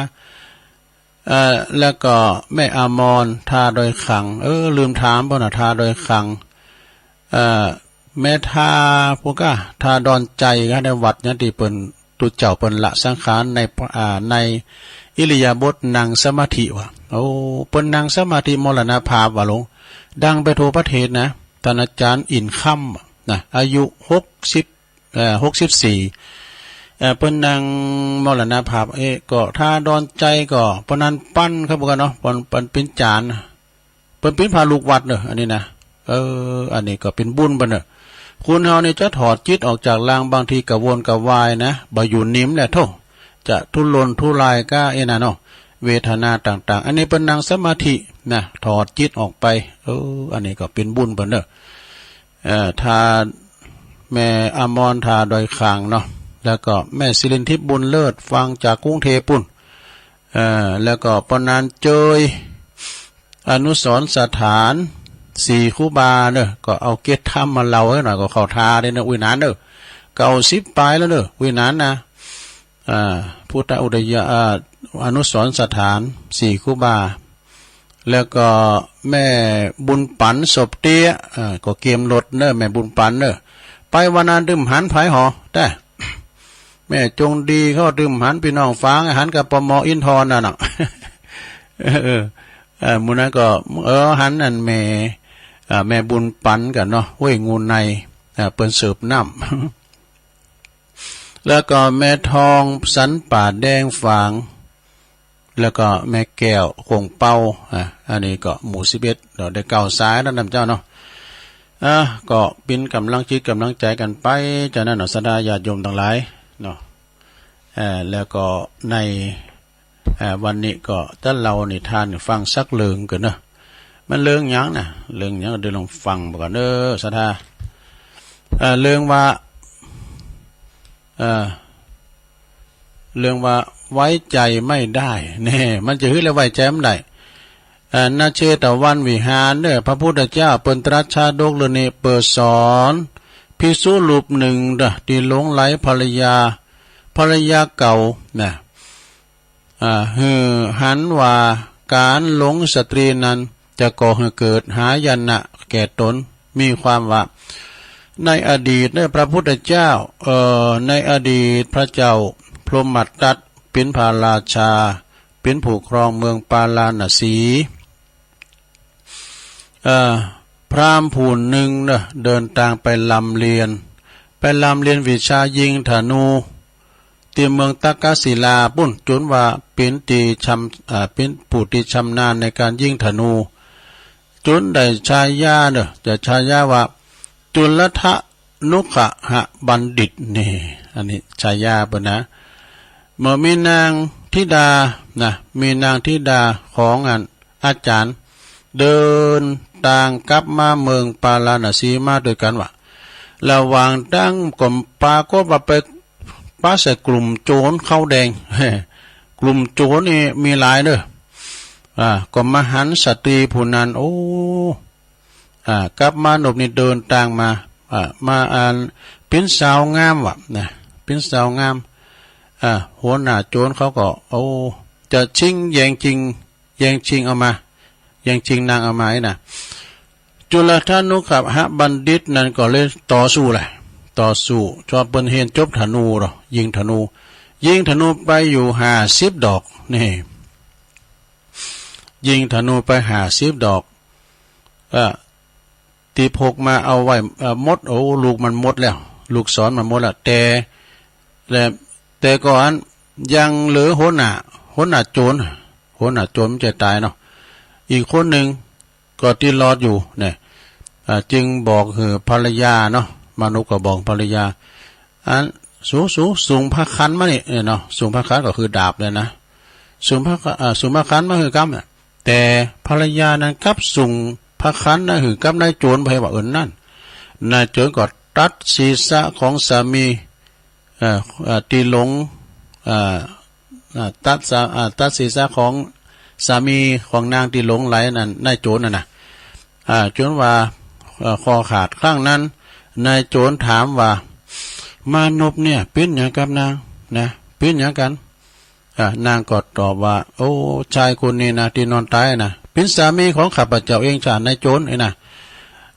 นายโจรเกิดแล้วว่าโอ้ไว้ใจบัดใดด้วยขนาดโพมันยังขาโพมันยังหือเฮาเอาดาบปอดคอตายเนาะเพราะหากว่าเฮาไปเกิดอยู่กับมันเหรอเดี๋ยวมันถูกใจบุรุษอื่นเหรอมันก็วางแผนสังหารเฮาให้เราจะพิจารณามันจะต้องวางแผนฆ่าเฮาเป็นแน่แต่ให้ดูจึงเอาผ่านะจึงเอาห่อผ่าตีเก็บสมบัติของหญิงคนนั้นนะลบหนีไปว่านั่นนายโจรนะเอาเครื่องอย่างต่างๆเนาะลบหนีไปครั้งนั้นพระตถาคตซึ่งเป็นเสวยพระชาติเป็นเต้าโกสีผู้ใหญ่ผู้เป็นใหญ่ในอันพรหมโลกเนอะโอ้ปรากฏว่าเปิดก็หันเหตุการณ์ด้วยตลอดเนอะจึงปรากฏกายอยู่เหนือศีรษะของผู้หญิงคนนั้นแล้วก็กลับสอนว่าบุคคลใดที่เคยใจภาชนะดินก็ดีถึงจะใจภาชนะใหม่ที่ทำจากเงินจากทองคำก็ดีก็มักจะกลับมาใจภาชนะดินเหมือนเดิมนะคือมาครับมาคุณเคยทำพิษมันก็จะทำพิษนะเหมือนกับความชั่วที่ท่านเคยทำไว้วันหนึ่งท่านก็จะต้องกลับมาทำความชั่วอย่างเช่นเดิมอีกเนี่ยมาถึงเปิดว่าในการละต่อมาเนี่ยภรรยากับสามีภรรยาเนี่ยนะในครั้งนั้นก็คือเป็นกูเดียวกันในครั้งนี้เนาะส่วนว่าเต้าโกสีนั่นก็คือองค์ตถาคตเนี่ยข้อคิดเปิ้นว่าข้อคิดนี่ท่านทำเรื่องนี้เปิ้นบอกว่าคนที่เคยทำชั่วไว้ยอม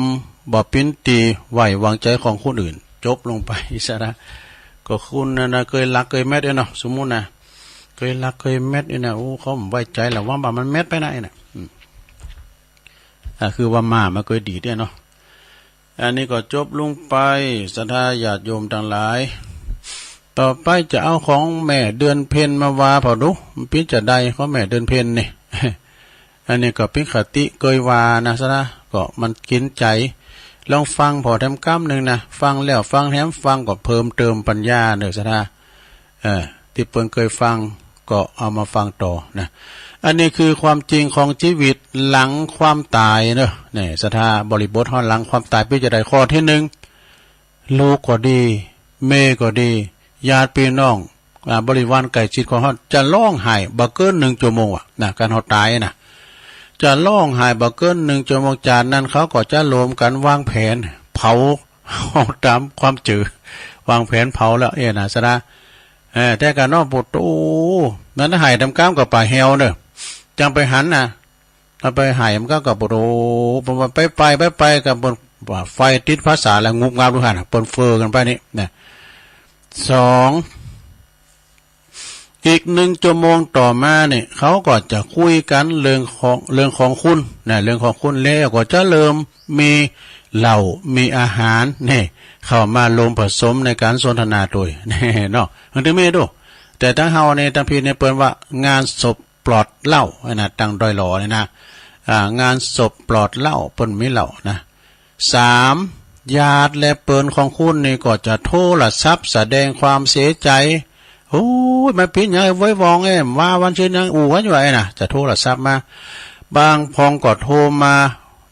บอกว่าวางเนอะนะว่าวางบ่สามารถไปรวมงานใดเนอะนี่บางคนก็มาได้ข้อที่4หรอข้อที่4แปลว่าโทรศัพท์ของคุณอาจจะดังขึ้นเป็นระยะจากคุณที่บอกว่าคุณตายไปแล้ว แต่ อาจจะโทรเข้ามาสมมติว่าคุณที่โทรมาเนาะฮัลโหลนะแล้วก็มันตอบว่าฮัลโหลนี่ไผอันหนาได้สมมติเนาะขอที่หายไปเลยลงหลังจากเผาศพคุณแล้วลงฟังเด้อ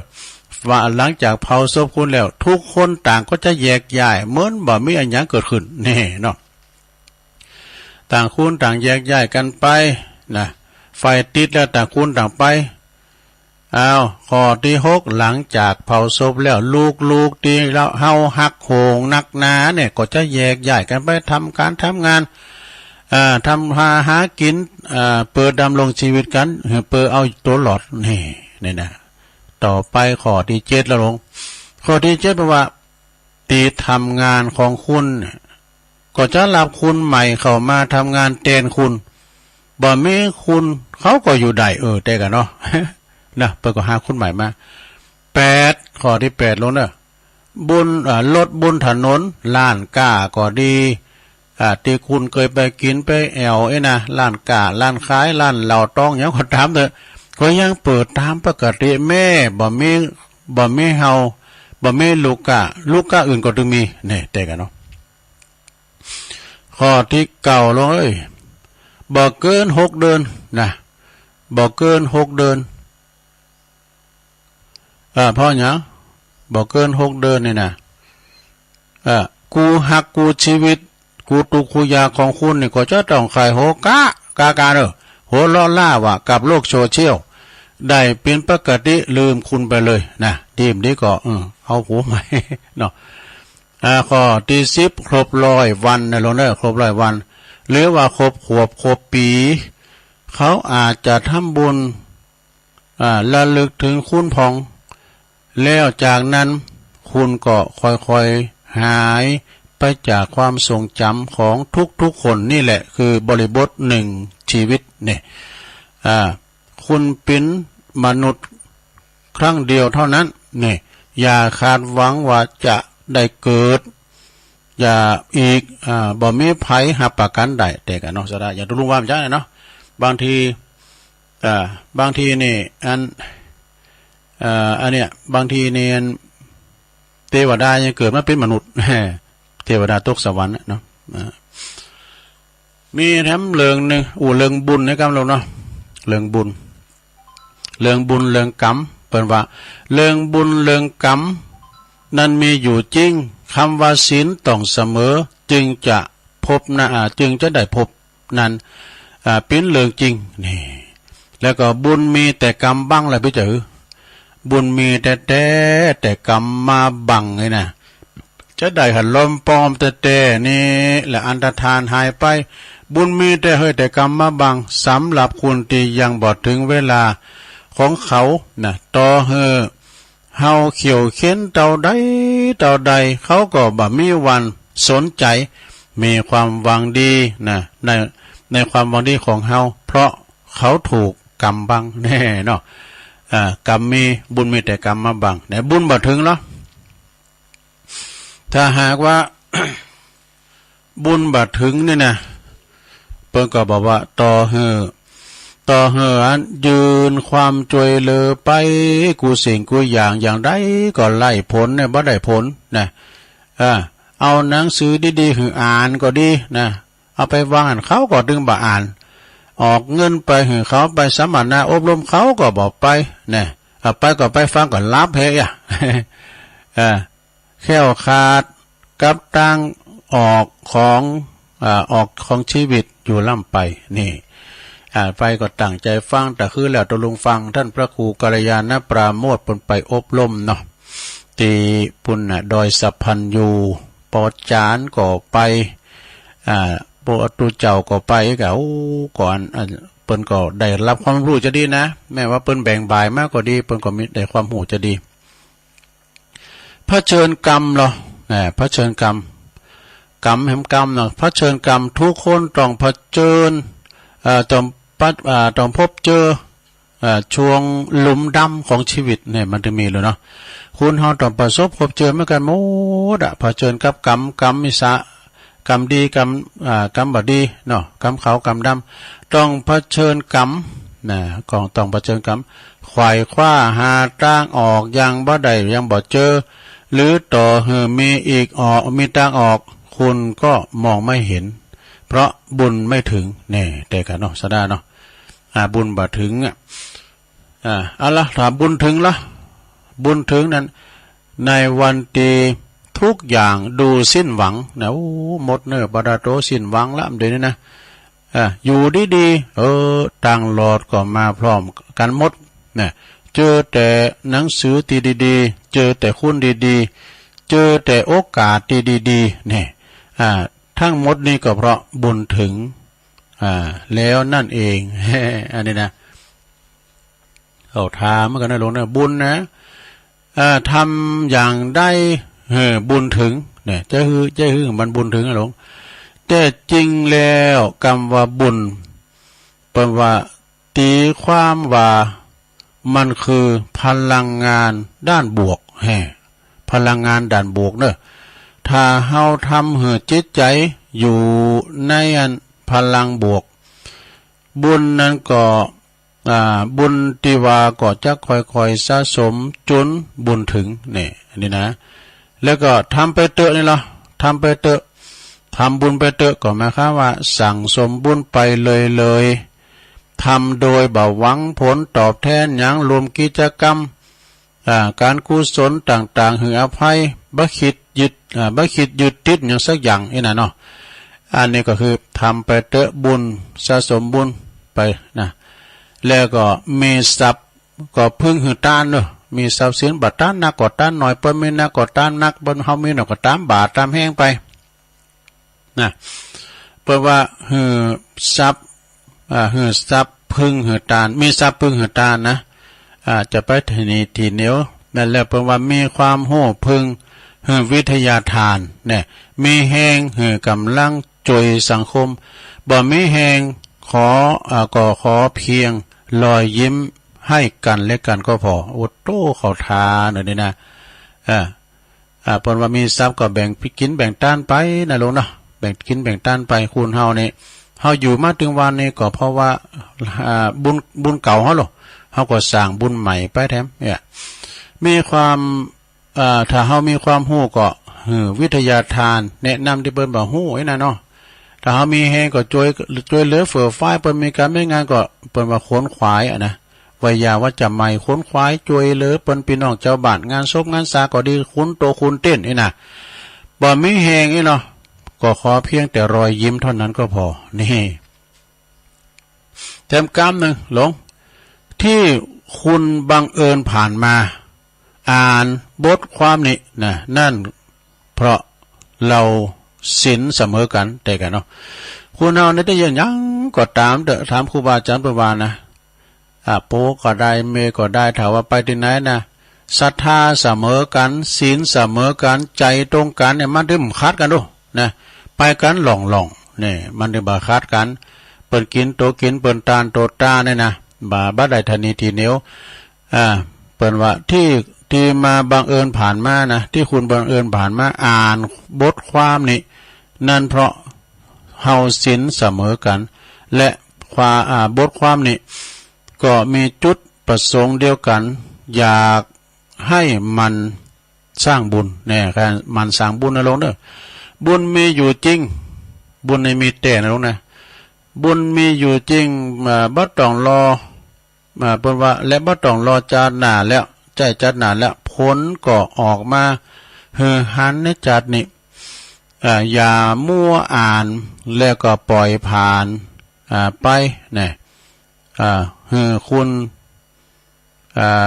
ดีหักมีศีลเสมอกัน อันนี้นะอันนี้ของคุณแม่เดินเพนทิมหวางเด้อตุลุงเคยวาแล้วก็มาเข้าท่าดีนะก็เลยเอามาเราสู่จู้กันฟังในลงเด้อฟังกันไปนะอันนี้ก็เป็นคติธรรมเล็กๆน้อยๆพี่น้องศรัทธาญาติโยมทั้งหลายได้ฟังกันวันนี้ศรัทธาญาติโยมทั้งหลายโอกาสที่ว่าไข่เข้าวัดสามานี่บ บางท่านบางคนก็โบสถ์โบสถ์เห็นเขียนอ่านบางท่านบางคนนั้นก็เปิ้นก็ตั้งอกตั้งใจที่จะไปรักษาศีลกินทานไปรักษาศีลภาวนาเอาบทความนี้เต็มกำเด้อมีแค่นี้ชีวิตก็ดีมากแล้วของนิกรชัยน้อยปิ้นขอทานนะซะนะเฮาลองฟังพอนะมีแค่นี้ชีวิตก็ดีมากแล้วคือหนึ่งนี่มีเงินจ่ายกูวันนี่เอามีเงินจ่ายน้ำได้ไปยิบไปยืมไผนะใครอยากเนี้ยก็กินนี่นะใครทำบุญก็ทำบุญทานไปมีเงินใช้ทุกวันแล้วก็ต่อไปมีร่างกายที่แข็งแรงอันนี้สำคัญกำแล้วศรัทธาญาติโยมมีเงินร้อยเงินพันเงินหมื่นก็ตามเถอะนะบ่เต่าเฮามีสุขภาพร่างกายแข็งแรงนะอันนี้ปันเฮามีสุขภาพสมบูรณ์แข็งแรงคุณเฮาบ่ได้มันโรคภัยไข้เจ็บมันมีนะเพราะว่าเปิ้นว่าตัวพุกตุลุงก็หมอนาทำแล้วหงยา แล้วก็เฮาต้องรักษาถาดขันไว้ดีๆนะลงเด้อมีร่างกายที่แข็งแรงบาดเจ็บป่วยเมื่อยไข้นะแต่บางคุณนะพอแล้ว70 80 90ตอนที่ปั่นรถถีบได้ก็มีนะคุณเฒ่าก่อนน่ะเพิ่นรักษาร่างกายดีแล้วก็มีเวลาได้ทำในสิ่งที่ชอบเนี่ยทำในสิ่งที่ชอบนะลุงเด้อสิ่งที่ชอบก็คือว่าเฮาจะเยี่ยมหยังทำจะปลูกผักปลูกไม้ก็ได้นะจะทำการบ้านการเฮือนหรือว่าจะไปช่วยเหลือพี่น้องชาวบ้านทำได้เวลาทำสิ่งที่ชอบนะมีเวลาสั่งสิ่งที่ชอบแล้วก็มีงานทำเป็นหลักแหล่งเนี่ยถ้ามีงานมีการเป็นหลักเป็นแหล่งเด้อสดาเด้อถ้ามีงานมีทำเดี๋ยวนี้งานหายากเนาะสดาแล้วก็ต่อไปได้อยู่กับครอบครัวที่เฮาคนที่เฮาหักอยู่กับครอบครัวเนาะพ่อแม่ลูกเนี่ยอยู่ด้วยกันหมดศรัทธาญาติโยมสมัยแต่ก่อนเนี่ยเปิ้นมีลูกนักเนาะเอากินข้าวกันเนี่ยพุทโธกินอะไรก็ดีดูลำเนี่ยอย่างนั้นพระอาจารย์เน้นหลักกับวันปะสวยอู่กันน่ะก็นะเนาะของกินมันเค็มไอ้วะนะไปนั่งเฝ้าต้นมะม่วงพอค่ำพอมืดรอลมมันตกมาก็เอามากิน มะม่วงแก้วนี่มะม่วงงาไอ้น่ะก่อนนี้อันใดกะก็เอาไปเก็บน่ะไปเก็บก็เก็บนะกันมีซิดแต่ก็อันหลุนนะเด้อช่างเติมก่อนตุลุงเขามันหายเอาครั้งหนังสติกปวดท้องก็มีนะก่อนแก่นน้อยก็ไปบิดทั้งเปื้อนเอามากับน้ำปลาว่ะ ไปย้ำข้าวด้วยเนาะทำงานเป็นหลักแหล่งแล้วก็ได้อยู่กับครอบครัวที่คุณเฮาหักคุณที่เฮาหักแล้วก็ต่อไปมีบ้านนอนรับนอนเอาไม่ฮู้นี่นะซะนะรับนอนนะโอ้ยมันสบายไปนอนเฮินที่ไหนก็มาถึงเหมือนนอนเฮินเฮาได้มันรับดีนะอย่างเฮาไปนอนวัดอื่นก็ได้มันถึงเหมือนที่นอนเฮานะเฮาจะนอนจะฮื้อก็ได้รับได้สบาย ที่นอนมุงคตาย รับดีเนาะมีบ้านให้หลับนอนเนี่ยบ้านห้อมก่อนนี่ก็เป็นว่าสุขมีหลายอย่างสุขมีเขาไว้กินสุขมีแผ่นดินไว้อยู่สุขมีกูนอนนำสุขเขามีเงินมีคำติ้มทงติ้มไตเนี่ยสุขได้อยู่เฮิรนหลังใหญ่มุ่งกระดานเนี่ยสุขได้มีอันเฮิรนมีหอมีเฮิรนแล้วแฮมสุดท้ายยืนด้วยตนด้วยตัวเองมันไม่ได้ปึงไผนี่อัตโนนาโถเนอะยืนในตัวเองนะเป็นคติธรรมคำคมของนิกรชัยน้อยเนาะเปิ้นเอามาสู่จู้กันฟังมีทั้งอยู่เนอะเปิ้นเขียนว่าเก่าจน10จนจะไปจนความคิดเนี่ยคุณเฮาเนี่ยมันจะกึดออกมากันนะอย่างที่ว่างานศพเนี่ยตุลงจังหวะน่ะยามเจ็บยามจนยามจากเวลายามจนเนี่ยมันจนด้วยจนปัญญาจนเงินจนทองเนี่ยแล้วก็เก่าพิษ10พิษจะไปผิดลูกเมฆเปิ้นตันเนี่ยเก่าลั่น10ลั่นเนี่ยอย่าไปลั่นเจ้านายอย่าได้ลั่นเจ้านายนะ เก่าขาย10ขายอย่าไปขายแก่นตากินโหเพราะจะมาขายแก่นตากินเนาะเอาบัตรเอาแก่นตาออกแล้วก็บกคอยยัดอันนี้ก็เป็นคติธรรมตุงทองนะเอาอันแก่นตาออกกวาดแก่นตาออกเอาบกคอยยัดก็หมายความว่าของเฮาเนี่ยวัฒนธรรมเขาดีๆนั่นน่ะเอาออกไปนะเอาวัฒนธรรมอันใหม่มาเนี่ยโอ้มันใจสำเติมวัฒนธรรมของเฮานี่มันดีแล้วนะนี่เพิ่นว่าจะไปกวาดแก่นตาออกแล้วเอาบกคอยยัดแล้วก็เก่าขาย10ขายจะไปขายแก่นตากินเก่าหมิ่น10หมิ่นแล้วอย่าได้หมิ่นประมาทเด้อหมิ่นประมาทนี่เป็นอาญานะหาเปิ้นว่าในฐานะที่หมิ่นประมาทเนาะหมิ่นประมาทเจ้าพนักงานเนี่ยแล้วก็เก่าขาด10ขาดอย่าได้ขาดการทำบุญเนี่ยทำบุญไปเด้อลงเฮ้ยนะเอาหอมอาหารที่เปิ้นกินเปิ้นตานกันเนาะรวมทำบุญกันอย่างวันนั้นเนี่ยไปที่วัดตุงโป่งก็ตามแต่เปิ้นรู้กินรู้ตานแต่ๆกะตานกันนักกันหลายคูณก็หลายด้วยแต่ว่าวันซื่อนี่ก็ไปที่วัดเหล่ายาวไต่บางคนเนี่ยเปิ้นอยู่ไกลเนาะห้อมเป็น33,000ก็มีนะเป็นหมื่นก็มีหลายนะเพราะว่าอาจารย์พระครูสังฆลักษณ์สมบัติอภิรัมมณโยนี่เปิ้นมีโยมต่างกรุงเทพเนาะเวลาเปิ้นได้ละสังขารไปก็ได้รับความเมตตาจากพระเดชพระคุณท่านเจ้าคุณพระพิพัฒนกิจวิธานหรือว่าอาจารย์เจ้าคุณช้อยนะเปิ้นก็ได้มาเป็นเก้าเป็นกันในการว่าทำศพหรือว่าส่งสการต้านขาบลุลงไปโดยดีคุณหนักคุณลายด้วยแล้วก็ครูบาอาจารย์ก็มากันหลวงหลายเนาะท่านนายอำเภอก็นายกก็เนี่ยมากันหมดตุลุงก็ไปช่วยเปิ้นไปนอนหัน2คืนที่วัดเหล่ายาวใต้ก็ถือว่าเปิ้นเป็นคุณูปการแก่วัดแก่ว่าแก่พระศาสนาและก็สหธรรมิกตุลุงก่อนก็ติดซอยหอตามเปิ้นไปกรุงเทพก็กลับเปิ้นนะกะแต่ไปเอากรุงเทพทุกวินานบอกเมืองปอกแล้วเด้อเปิ้นน่ะอวมนอนมั้ยน่ะบอกตัวไปตัวน่ะเมืองตุยเขาเปิ้นได้ไว้ผมมีเบอร์โทรเขาเนี่ยทุกนานปนอุ้ยโทรไปบอกเขากำเนิดถึงไหนละ เก่าแผ่10แผ่เก่าคูณ10คูณจะไปลืมคุณปอคุณแม่เด้อศรัทธาญาติโยมทั้งหลายคุณปอ21คุณแม่12นี่ดูศรัทธาคุณปอคุณแม่นี่นะบางบางทีนี่ก็เปิ้นก็ส่งลูกส่งเต่าห้ามเฮนหนังสือจนจบปริญญานะแล้วก็จะไปลืมเปิ้นได้กินเงินเดือนเงินดาวกำลังได้ทำการที่ไปแต่งงานให้แล้วเนาะแต่แต่งก็ตามแต่ไปลืมจะไปลืมคุณพ่อคุณแม่กว่าเปิ้นจะเอาอัน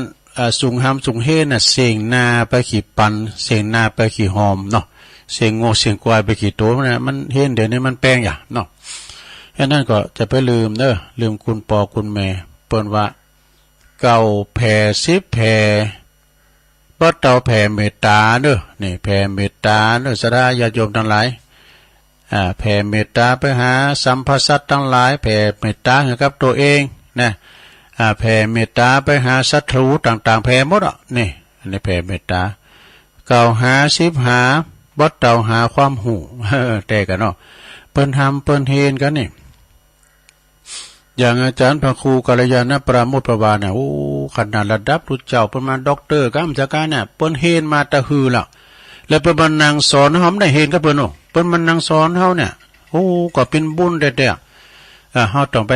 ตั้งใจฟังเปิ้นเฮนมาเปิ้นจบมานี่ศรัทธาเปิ้นเฮนมา10ปีนะบางทีเนี่ยเปิ้นเป็นด็อกเตอร์กัมซะเนี่ยเฮนมาเป็น 3-4 ปีหลายปีแล้วก็เปิ้นเอาความรู้เหล่านั้นมาสอนเป็นแบบเป็นวิทยากรอย่างเปิ้นไปอบรมปอดจานก็ตุดเจ้าโลงเลยนะเนาะ ก็ตั้งใจฟังเนี่ยเนาะถึงไหนละเปิ้นว่าเก่าฝัน10ฝันบัดเต่าฝันเป็นจริง ฝันเป็นจริงเอาให้ได้อยู่นะลูกเนาะมันยาวเหมือนกันขอบคุณนี่ก่อนใจน้อยเนาะก็อย่าเป็นมาเราก็แก้ตัวลุงก็มาข่าเวลานะซะถ้าเตือนตัวลุงก็มันเตือนก็จุนกรรมพองกา เตอก็เอาอันนั้นอันนี้มามาจาเนาะสะดานี่ครับอย่างเนี่ยเปิ้นไว้นะความเจอของคุณไตคนเมืองไทยเขาเนี่ยเพื่อจะฮือก่อนเข้าห้องเฮเนี่ยย้ำในเขาเห็นปฐม1ปฐม2นะก็เจอฟังปอเมอยู่เนี่ยเห็นไปถึงจันปฐมเจอฟังครูเนี่ยครูว่าเฮ้ยเป็นพันเตอร์เนี่ยโกครูหรือปอหรือเมกันนะน่ะสมัยเมื่อก่อนนะแล้วก็ถ้าเห็นจันมัธยมเหรอเจอเปิลเนี่ยฟังเปิลป่ะยี่ไปไหนป่ะไปด้วยกันไปเจอเปิลเห็นถึงปริญญาเหรอปริญญาตรีเจอฟังฤาษีป่ะทฤษฎีเจอฟังเจอทฤษฎีนี่และถ้าเห็นปริญญาโทเหรอเจอตัวเองนี่มั่นใจในตัวเองถ้าว่าเห็นจบด็อกเตอร์ปริญญาเอกเนาะแปลว่าเจอการทดลองนี่เห็นจบหมดแล้วเจอหยังเจอดวงได้บ่เจอดวงชะตาปัจจุบันนี่เจอฟังภรรยาว่ะนั่น อันนี้ก็เก็ดเล็กเก็ดน้อยมาเราสู่กันฟังแล้วเนาะมาเราสู่จู้กันฟัง แต่เจ้าก็ศรัทธาญาติโยมก็โทรกันมาหลายสายนะตะลุงก็คนเอาในอินเทอร์เน็ตพองแล้วก็มีในนิทานธรรมพองก็มาเราสู่จู้กันฟังก็เอิ่นไปตั้งพี่น้องตั้งเมืองฝางเชียง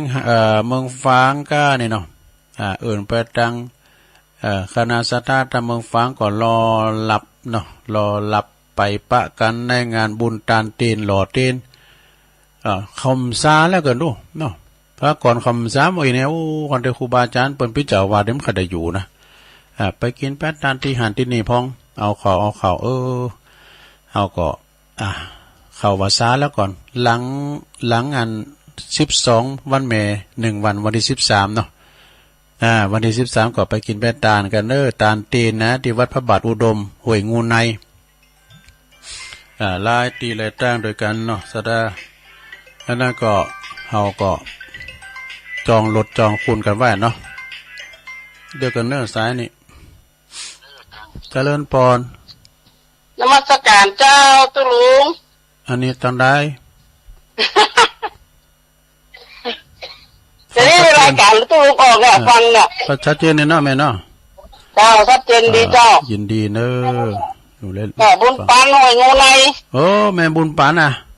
จัดจักรก็ว่ามันพิษอิ่มได้ห่วยงูในแล้วที่13ป้ากันเนาะ13นี่ก็เปิดไปกินเป็นตาลด้วยกันวันที่22วันซื้อนี่ไปหาตุลุงดอยดีกะเจ้าแล้วก่อน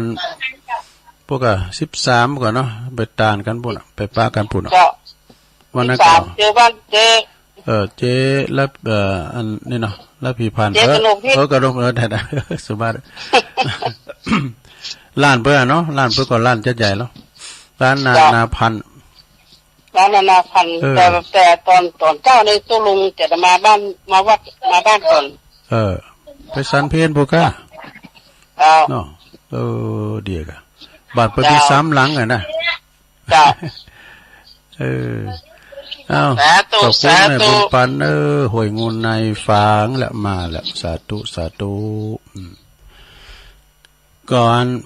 ต่างเมืองฟังก็ฟังกันหนักกันหลายตอนนี้จะโหลดเปิดสายเลยเนาะโหลดเปิดสายถ้าไม่ได้โทรมาก็โทรมาสาย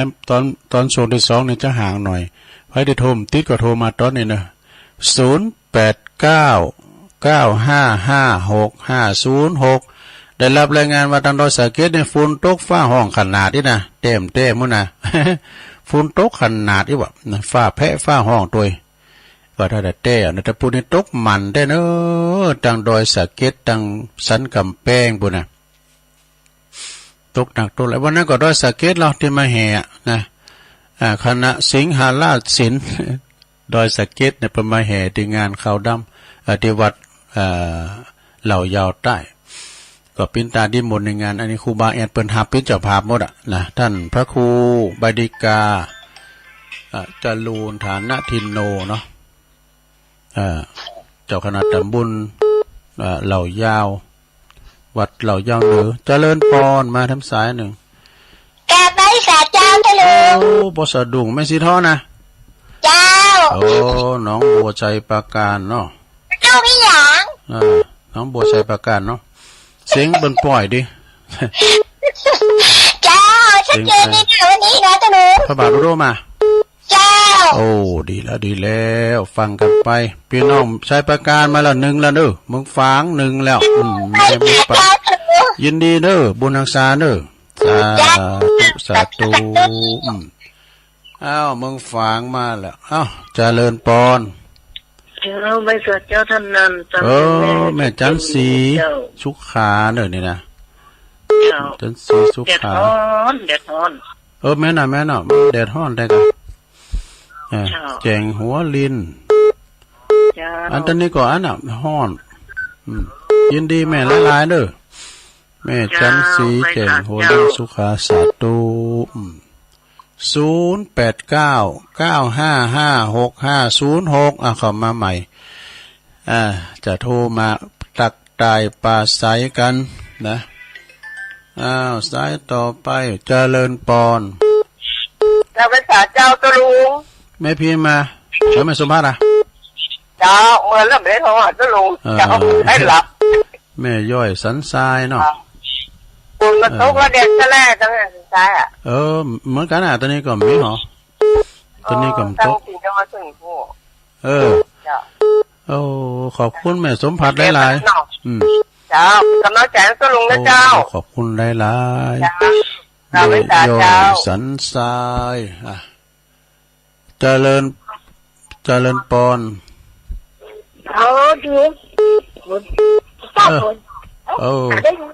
แต่พรรอบสองเนาะชัดเจนเดียวตกน่ะตกดีละมันจุ่มเย็นนี่เด้อตกแล้วก็จุ่มเย็นดีนะเจริญปอนเป็นนักศึกษาเจ้าอันนี้แม่สุกแก้วกะได้เจ้าตีโพธารามฝนตกแล้วเจ้าโอ้ยินดีด้วยเปิ้นได้ฝนแล้วก็รู้ฝนตกต้องเหมืองแง่มาเด้อเจ้าโอ้แน่ๆดูตกหนักขนาดเลยเจ้าโอ้โหอุโมงค์น่ะบัดแม่นติมขนาดตกหมดเด้อเจ้าคือฟังแล้วได้ยินกว่าเจ้านั่นก็ได้ยินเสียงแบกเก่าอยู่นะโอ้ตกหลายได้กันเนาะเจ้าจะได้ไปเอาเจอทำบุญก้าฝนขอบคุณหลายๆแม่สุกแก้วเด้อเจ้าสาธุเจ้าสาธุโอ้ก็รายงานฝนตกก็ดีละนะเจริญปอนรอบ2ฮะหลวงพ่อกฤษนะหลวงพ่อกฤษรอบ2เนาะวันนี้จำไม่เลยจาก40แล้วประมาณแล้วฝนตกไหมหลวงพ่อฝนตกไหมที่เชียงดาวไม่ลงเนี่ยอาจารย์เขาไม่ได้บอกว่าลงที่เชียงใหม่ตอนนี้ก็ไม่ตกมันตกที่โน่นตอนในเมืองแม่ฮ่องสอนก็มีแล้วก็ไปตรงกลางเลยไม่ตกที่เชียงใหม่ไม่มีสารพีเนาะมันไม่ถึงข่าวถ้าถึงข่าวก็ตกเองไงเนาะครับขอบคุณหลวงพ่อครับถวายความเคารพหลวงพ่อกฤษนะพุทธอุทยานปางโมเจริญปอนตุลุงแม่อ่อนเจ้าชัดเจนเลยเนาะเจ้าคนมาโต้ค้อนมาฮ้อนนี่ว่านี่ได้ลูกตู้แล้วเนอะเจ้าแต่ว่านี่พี่ปอถึงบ้าน8 โมงแล้วกันหน้าการมันนั้นเพราะว่าเฮารอพระคุณเจ้าเพิ่นสักกะฮะอันนี้บุตรีบ่มืดเป็นหยังล่ะอันเฮาได้ลูกตู้แล้วเนาะ